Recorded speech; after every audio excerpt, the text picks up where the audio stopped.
and welcome back to Booktube with Amy.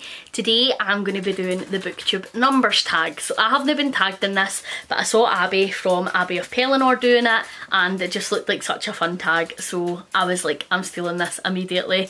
Any chance to talk about stats and numbers, I'm loving. So my first YouTube video was actually a review of Every Heart a Doorway by Sean Maguire. I buddy read it with one of my Booktube friends, Kit, and we had a wee bit of a Zoom chat. This is before I knew how to work StreamYard for live shows, and we had buddy read that and we both absolutely hated it and we just sat and slated the book. Before that, the channel was Simon's channel, and so I had like appeared in a couple of videos before, but that was like my first official video that I had done myself, and I believe it's still up on the channel if you want to go back and see how awkward I was. No, you deleted them all. You cancelled all of my work. I cancelled all yours. I don't think I deleted my Every Heart a Doorway one. Oh, charming. You're never off my channel anyway. Hashtag justice for Simon. Don't start that hashtag, please. If anybody, you know, was wanting to see Simon sing, then that's definitely the hashtag to use. But if you want to like enjoy music for the rest of your life and protect your ears, then dunno.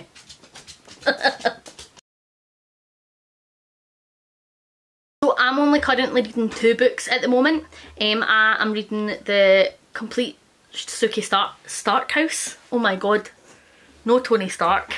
The complete Suki Stackhouse short stories. We are doing now the coffin read along, me and Ange from Angie's Bookish Chatter. We're getting to the end. We only have a couple of short stories left. So that is on my currently reading shelf, because after we read a book in this series, there are sometimes 1 or sometimes 2 short stories that we need to read, and so I've been working my way through that. And then I'm also currently doing a buddy read of House of Leaves with Simon and Ange from Angie's Bookish Chatter and Sam from Paper Not Books. We've decided that we're going to read that in October to give us like all the spooky vibes, which has been brilliant. So I've only got those 2 on the go at the minute. There's every chance we'll pick something else up though.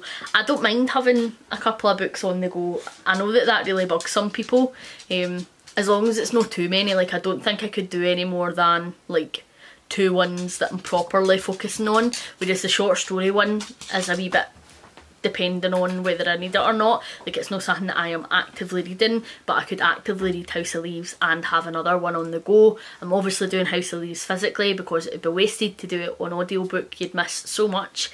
I don't even think it is available on audiobook format for specifically that reason, but I could comfortably read that physically and then have a different audiobook on the go as well. But only 2 at the minute. So House in the Cerulean Sea is definitely one of my top books for last year. I'm not going to rate these 1, 2, 3 because I genuinely didn't know what was best out of them. But that was phenomenal. I talk about it all the time on the channel, so like, I'm not going to gush again, but if you haven't read it, read it. It was fantastic. I'm going to cheat and I'm also going to say the entire Raven cycle because I read them all back to back, and I know that they are only 1 book. I know that it's 4 books, but just give it to me because they were amazing. Some of the best YA fantasy that I read last year. I just completely and utterly fell in love with Maggie Stiefvater's writing, and she has quickly become one of my favourite YA fantasy authors, and certainly an auto-buy author for me. Anytime she has a book coming out, it will be on my wish list. I will need it in my life because everything that I've read by her was just phenomenal. The characters were great, the story was great, they were so emotive, all the side characters were fantastic, you were so invested in this world.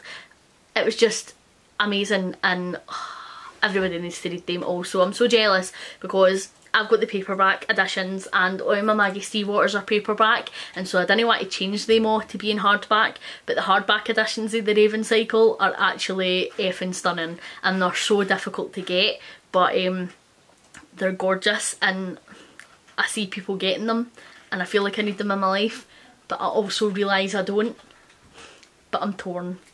I'm also going to say The Left-Handed Booksellers of London by Garth Nix. Simon just picked that up for me on a complete whim. he thought it was something that I would enjoy, but I had never read a Garth Nix book before, and I had never even seen that one doing the rounds on Booktube or anything like that. So he was just out and thought it sounded quite up my street and bought me it, and it was absolutely phenomenal. Oh, Garth Nix, again, is somebody now I have started collecting some of their back catalogue of works so that I can give some of their other books a go, because I just think it was amazing. Characters were done so well, the plot lines were done so well, and he managed to make me both laugh and have tears streaming down my face with laughter, as well as having me crying because they was ripping my heart out. It was brilliant, and that, at the time I read that, I thought was a standalone, but now I know that that is going to be a series and the next one's going to be out next year, and I have like never been so happy for a book to be a series in my entire life. Oh, I'm already buzzing for it. It's already going to be one of my most anticipated releases next year, because I'm just so buzzing for it. So last year I managed to read 100 books. I had been slumpy for a few years and I hadn't been reading as much as I normally would, and so like you would be lucky if I read a book a month, and I didn't want to set my goal too high and then feel like I wasn't going to be able to achieve that. So I actually originally set it at 25 and like did that within the first couple of months of really being on Booktube and really making the time and the focus to be reading. So I then upped it to 50, which I then upped to 75, which I then upped to 100, which I hit, and I was very, very pleased that I managed to hit that, because like I say, I hadn't been reading as much for the past few years, and it would get to the point where I would pick up a book, I wouldn't be interested in it, I'd put it away, and then that would like make me even more into a slump, because I wouldn't want to try another book. But I was really pleased with my reading last year. My first year of like properly tracking my reading was last year on Booktube, and I thoroughly enjoyed it. I read so many amazing books and it made such a huge difference to my reading. I'm now tracking this year still, obviously, but I've also made my separate stats to help me track what I'm reading and what I'm choosing to pick up, and I think that will then impact my reading again even more next year, because I'll be a wee bit more mindful of what I am choosing to read. 56! That's over half the books I've read.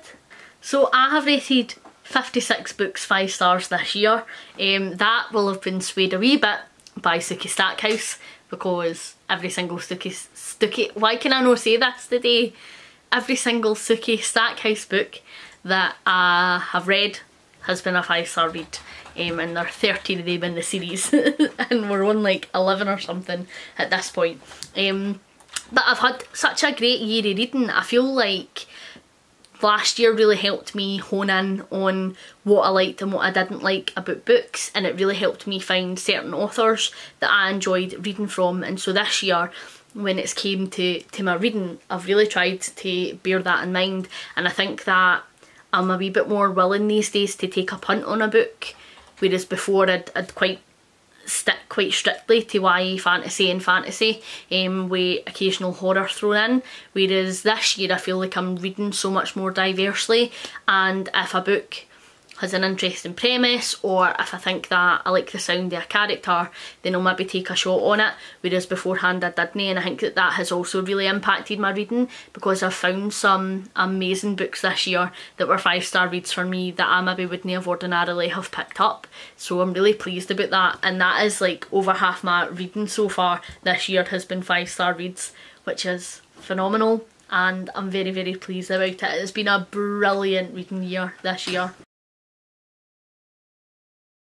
So my reading goal for this year was 80 books. I was doing I seriously need to finish this challenge this year for the first time, and so I knew I was going to be picking up a lot of sequels, which can make me a wee bit slumpy at times.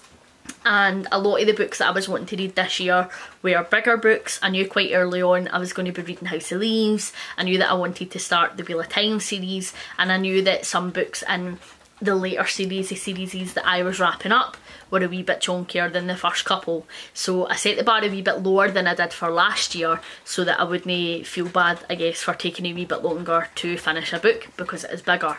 So I set that at 80 and I have hit that. What am I sitting at just now? I'm sitting at 98 books read so far at the time of filming. So I have managed to hit and go above that goal, which I'm very pleased about. I have taken part in more read-alongs this year than I have done in the past, and I feel like that has really helped push my reading. Some of my best reading months were during Marvelathon, which was hosted by Lisa over at Lisa Does Life, and also during Wayward Sunathon, which was the read-along that I hosted with Jem from Bookish Gems, and those 2 months really pushed my reading. We've obviously been doing the Suki Stackhouse read-along as well, and you know, Suki Stackhouse is a series of 13 books, but then we've also done the short stories, and there's also a book called After Dead, which is like a wrap-up of all the characters, and I'm assuming we're going to read that when we finish as well. And so that in itself is a huge undertaking, so I'm really pleased with where my reading has sat this year. I think that even more so than last year, I've made more of an effort with my reading this year to really make the time for it and really force it to become a habit. You know, I pick up a bit of my book every day, whether that is sitting and finding the time to physically read or whether it is having an audiobook on while I'm doing tasks. It is far more part of my day-to-day life now than it has ever been, which is brilliant, and it's something that I'm really enjoying and I will continue to push for into next year. Something that I want to get a wee bit better at next year is sprints, because I do enjoy sprints. I think that they're brilliant, but I do them kind of sporadically and I don't really have a set layout as to when I'm going to be doing them, and that's partly just because of the way that my work pattern works, and that there isn't a pattern, and so it is just, you know, my shifts will be up and down and all over the place. But next year I would really like to be hosting at least 2 sprints a month on my channel and just keep that consistent, whether it is set days like or set weeks even. You'll know that I'll be sprinting on my channel at that point, and I think I want to continue to do the day sprints. I know that a lot of people do the evening sprints, but I'd like to jump onto some evening sprints to be able to be on with my friends on their channels to support them, and just jumping into the comments sometimes if I'm free of an evening. And I'd like to do daytime sprints on my channel just to help, I guess, sprint for some people who maybe aren't always accounted for. I've had a lot of comments when I've been doing my daytime sprints this year that there aren't normally sprints around about that time, and I'm getting some new people coming in and interacting with me and making new friends through it, so that's something that I want to continue to do next year. House of Leaves is 710 pages long, which is pretty chunky. This is a difficult question because it really depends on how long I ramble. There is like no rhyme or reason or structure as to how long my videos are, and it depends on the type of video as well. If it's a tag, I try and keep it under the 20-minute mark. If it is a watch, I'll say that and then this tag will be like 40 minutes long. If it is a wrap up, then I try to keep it between the 25-minute mark. It just depends on how many books I've read that week, and that obviously differs week to week depending on what I'm reading and how much time I have to read that week, so that's difficult to pin down. If it is my Try That Trope vlogs that I've been doing, I try to keep them under 45 minutes-ish, which I think is fairly standard for vlogs because it's a week worth of footage. And then if it's my unboxings, I try to keep them under 15 minutes because there's only so many things that I can say about a bar of chocolate, to keep it interesting. But my sustainable book boxes, I run about the 15-minute mark. But again, it really just depends. I don't do this, I don't track my metrics, to see what my engagement is and how well other people's videos are performing and what times that they are. Like, I just do this for fun, and I'll just sit in gibberties for however long I want to sit in gibberties for, and that seems to be working fine. I don't think I do have a favourite number. I just don't think it's anything that I've ever really given much thought. Nah, No, really. I mean, there's a number that I use for like pins and passwords and stuff like that, which I'm obviously not going to tell you because it's my pin number, and I do use that quite frequently, so maybe I am particularly fond of that number, but it's always just something that's easy to remember, but didn't have a favourite number. I have quite a few books with numbers on them, and numbers in the title. I don't really know if there's a specific one that I've read. I'm actually looking around my shelves because I was going to pull a couple of them out for you, but all the ones that have numbers on them I haven't really read yet, and I actually have so many books with numbers on them that it would be difficult to show you them. So I'm just going to say in short, aye a day. I am going to tag Ange from Angie's Bookish Chatter in this. I'm also going to tag Lisa and Jem because I've mentioned both of their channels already as well. So they're my 3 tags. Thank you very much for watching. Hopefully you're enjoying everything that you're reading at the moment. Please like and subscribe if you haven't already, and I will catch you in the next one. Bye!